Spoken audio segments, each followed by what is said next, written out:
Angel ministries അവതരിപ്പിക്കുന്നു ജീവമാർഗം. സർവലോകവും നേടിയാലും സമ്പത്ത് കുന്നുപോൽ കൂട്ടിയാലും ജുർമിക്കും ലോകത്തിൽ വാഴും. ജീവമാർഗം പ്രോഗ്രാമിലേക്ക് ഏവർക്കും സ്വാഗതം. ഇന്ന് നമ്മോട് ദൈവവചനത്തിൽ നിന്ന് സംസാരിക്കുന്നത് ബ്രദർ ഐപ്പ് ചെറിയാൻ, ബാംഗ്ലൂർ. പ്രാർത്ഥനയോടെ ഈ സന്ദേശം ശ്രവിച്ചാലും. സംഖ്യാപുസ്തകം 15 അധ്യായം അതിൻ്റെ 1 മുതലുള്ള വാക്യങ്ങൾ ഞാൻ വായിക്കുന്നു. യഹോവ പിന്നെയും മോശയോട് അരുളി ചെയ്തത്, നീ ഇസ്രായേൽ മക്കളോട് പറയേണ്ടതെന്തെന്നാൽ, ഞാൻ നിങ്ങൾക്ക് തരുന്ന നിങ്ങളുടെ നിവാസദേശത്ത് നിങ്ങൾ ചെന്നിട്ട് ഒരു നേർച്ച നിവർത്തിപ്പാനോ സ്വമേധാദാനമായിട്ടോ നിങ്ങളുടെ ഉത്സവങ്ങളിലോ യഹോവയ്ക്ക് ആടിനെയാകട്ടെ ഹോമയാഗമായിട്ടെങ്കിലും ഹനനയാഗമായിട്ടെങ്കിലും യഹോവയ്ക്ക് സൗരഭ്യവാസനയാകുമാറ് ഒരു ദഹനയാഗം കഴിക്കുമ്പോൾ യഹോവയ്ക്ക് വഴിപാട് കഴിക്കുന്നവൻ കാൽഹീൻ എണ്ണ ചേർത്ത 2 ഇടങ്ങഴി മാവ് ഭോജനയാഗമായി കൊണ്ടുവരണം. ഹോമയാഗത്തിനും ഹനനയാഗത്തിനും പനീയയാഗമായി നീ ആടൊന്നിന് കാൽഹീൻ വീഞ്ഞു കൊണ്ടുവരണം. ആട്ടുകൊറ്റനായാൽ ഹീനിൽ 1/3 എണ്ണ ചേർത്ത 2 ഇടങ്ങഴി മാവ് ഭോജനയാഗമായി കൊണ്ടുവരണം. അതിൻ്റെ പാനീയയാഗത്തിന് ഹീനിൽ 1/3 വീഞ്ഞും യഹോവയ്ക്ക് സൗരഭ്യവാസനയായി അർപ്പിക്കണം. നേർച്ച നിവർത്തിപ്പാനോ യഹോവയ്ക്ക് സമാധാനയാഗം കഴിപ്പാനോ ഹോമയാഗത്തിനാകട്ടെ ഹനനയാഗത്തിനാകട്ടെ ഒരു കാളക്കിടാവിനെ കൊണ്ടുവരുമ്പോൾ കിടാവിനോടുകൂടെ 1/2 ഹീൻ എണ്ണ ചേർത്ത 3 ഇടങ്ങഴി മാവ് ഭോജനയാഗമായിട്ട് അർപ്പിക്കണം. അതിൻ്റെ പാനീയയാഗമായ 1/2 ഹീൻ വീഞ്ഞ് യഹോവയ്ക്ക് സൗരഭ്യവാസനയായ ദഹനയാഗമായി അർപ്പിക്കണം. കാളക്കിടാവ്, ആട്ടുകൊറ്റൻ, കുഞ്ഞാട്, കോലാട്ടിൻകുട്ടി എന്നിവയിൽ ഓരോന്നിനും ഇങ്ങനെ തന്നെ വേണം. നിങ്ങൾ അർപ്പിക്കുന്ന യാഗമൃഗങ്ങളുടെ എണ്ണത്തിനും ഒത്തവണ്ണം ഓരോന്നിനും ഇങ്ങനെ തന്നെ വേണം. സ്വദേശിയായവനൊക്കെയും യഹോവയ്ക്ക് സൗരഭ്യവാസനയായ ദഹനയാഗം അർപ്പിക്കുമ്പോൾ ഇതെല്ലാം ഇങ്ങനെ തന്നെ അനുഷ്ഠിക്കണം. നിങ്ങളുടെ കൂടെ പാർക്കുന്ന പരദേശിയോ നിങ്ങളുടെ ഇടയിൽ സ്ഥിരവാസം ചെയ്യുന്ന ഒരുത്തനോ യഹോവയ്ക്ക് സൗരഭ്യവാസനയായ ദഹനയാഗം കഴിക്കുന്നുവെങ്കിൽ നിങ്ങൾ അനുഷ്ഠിക്കും വണ്ണം തന്നെ അവനും അനുഷ്ഠിക്കണം. നിങ്ങൾക്കാകട്ടെ വന്നു പാർക്കുന്ന പരദേശിക്കാകട്ടെ സർവ്വസഭയ്ക്കും തലമുറയായി എന്നേക്കും ഒരു ചട്ടം തന്നെ ആയിരിക്കണം. യഹോവയുടെ സന്നിധിയിൽ പരദേശി നിങ്ങളെപ്പോലെ തന്നെ ഇരിക്കണം. നിങ്ങൾക്കും വന്നു പാർക്കുന്ന പരദേശിക്കും പ്രമാണവും നിയമവും ഒന്നു തന്നെ ആയിരിക്കണം. സംഖ്യാപുസ്തകം 15 അധ്യായത്തിൽ ദൈവം കൊടുക്കുന്ന കൽപ്പന ഇസ്രായേൽ മക്കൾക്ക് എല്ലാവർക്കുമുള്ളതാണ് എന്ന് നമുക്ക് തോന്നുമെങ്കിലും അതങ്ങനെയല്ല. അതിൻ്റെ കാരണം 14 അധ്യായത്തിലുണ്ട്. അവിടെയുള്ള ആളുകളിൽ 6 ലക്ഷം പേർ വാഗ്ദത്ത നാട്ടിലെത്തുകയില്ല. 20 വയസ്സിൽ താഴെയുള്ളവർ മാത്രമേ വാഗ്ദത്ത നാട്ടിലെത്തുകയുള്ളൂ.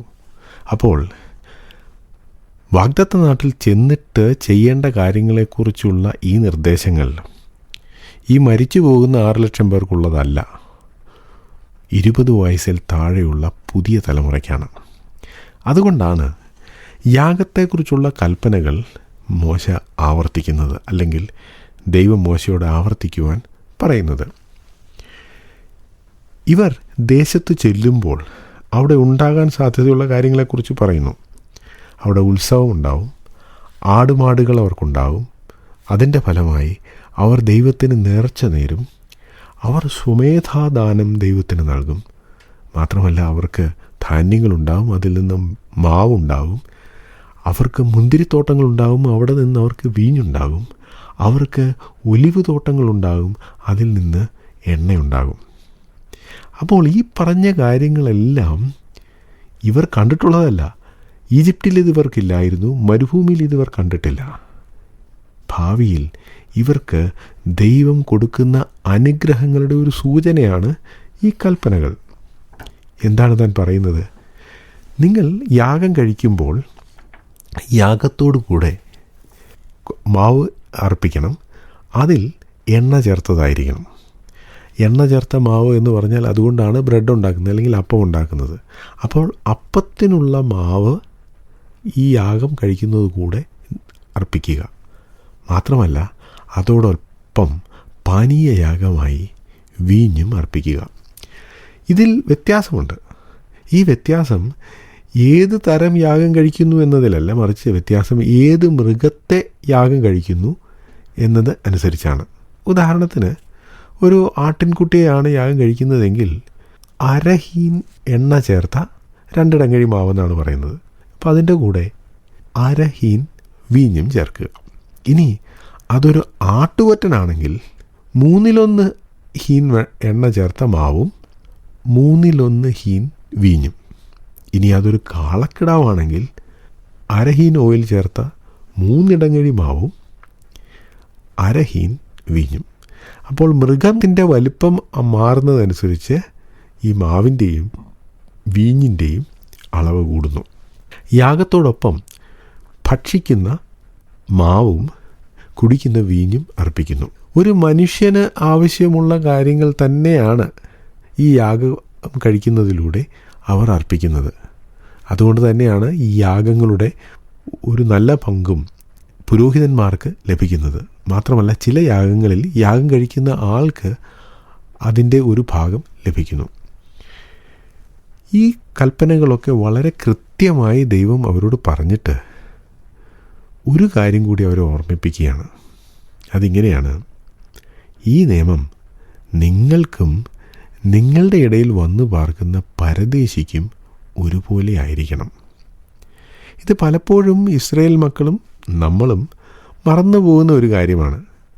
നമ്മൾ സാധാരണ വിചാരിക്കുന്നത് യാഗം കഴിക്കുവാനുള്ള നിയമമെല്ലാം ഇസ്രായേൽ മക്കൾക്കുള്ളതാണ്. അതെ, അത് ഇസ്രായേൽ മക്കൾക്കുള്ളതാണ്.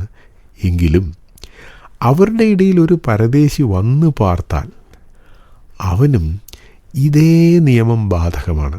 എന്നുവച്ചാൽ ദൈവത്തെ പ്രസാദിപ്പിക്കുവാൻ, ദൈവത്തിന് നന്ദി പറയുവാൻ, ദൈവത്തിന് നേർച്ച നേരുവാൻ ഒരേ വഴിയാണ്. അവരോരോരുത്തരും ദൈവത്തിൻ്റെ മുമ്പാകെ സമന്മാരാണ് എന്നാണ് ഈ കാര്യം നമ്മെ പഠിപ്പിക്കുന്നത്. ഇതിൻ്റെ അർത്ഥം വിദേശികൾക്ക് എല്ലാ തരത്തിലുള്ള സ്വാതന്ത്ര്യവും ഇസ്രായേൽ മക്കളുടെ ഇടയിൽ ഉണ്ടായിരുന്നു എന്നല്ല. അതിൽ വ്യത്യാസമുണ്ട്.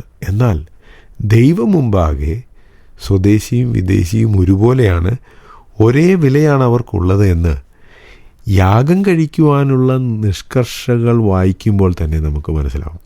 പക്ഷേ ഇതൊന്നും ഇസ്രായേൽ മക്കൾ കണക്കാക്കിയില്ല. അവർ പുറജാതികളായിരുന്നവരെ ദേവാലയത്തിലേക്ക് അടുപ്പിച്ചിരുന്നേയില്ല.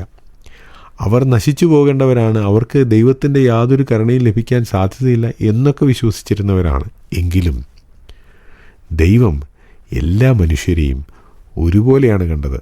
ദൈവം ഇസ്രായേൽ മക്കളെ തെരഞ്ഞെടുത്തു, അവർക്ക് ചില പ്രിവിലേജസ് നൽകി, അവർക്ക് ചില അവസരങ്ങൾ നൽകി എന്നത് ശരിയാണെങ്കിലും ദൈവം എല്ലാ മനുഷ്യരെയും ഒരുപോലെ കാണുന്നു. എല്ലാ മനുഷ്യരും ദൈവസന്നിധിയിൽ എത്തേണ്ടതിന് ഒരേ മാർഗം തന്നെ വെച്ചിരിക്കുന്നു. അതും സംഖ്യാപുസ്തകം 15-ാം അധ്യായത്തിൽ നിന്നും നമുക്ക് മനസ്സിലാക്കാൻ കഴിയുന്ന കാര്യമാണ്. ഈ സന്ദേശം ശ്രദ്ധിച്ച എല്ലാ പ്രിയപ്പെട്ടവർക്കും കർത്തൃനാമത്തിൽ നന്ദി. ബൈബിൾ കറസ്പോണ്ടൻസ് കോഴ്സിൽ ചേർന്ന് പഠിക്കുവാൻ ആഗ്രഹിക്കുന്നവർ മേൽവിലാസം അയച്ചു തന്നാലും പ്രാർത്ഥനാ വിഷയങ്ങളും അറിയിക്കുമല്ലോ.